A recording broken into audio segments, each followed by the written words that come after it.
Magkaroon ng liwanag. Magkaroon ng isang kalawakan sa gitna ng tubig at maiwalay ang tubig sa kapwa tubig.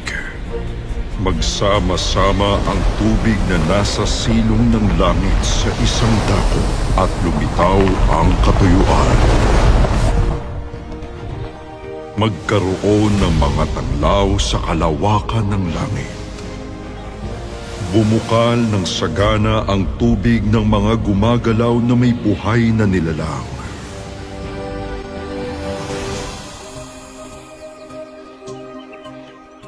Lalangin natin ang tao sa ating larawan, ayon sa ating wangis.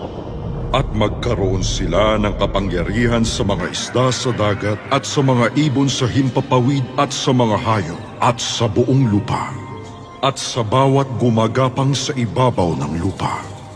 Tingnan mo, ako'y malapit nang dumating at ang aking gantimpala ay nasa akin upang bigyan ng gantimpala ang bawat isa ayon sa kanyang gawa. Ako ang Alpha at ang Omega, at ang una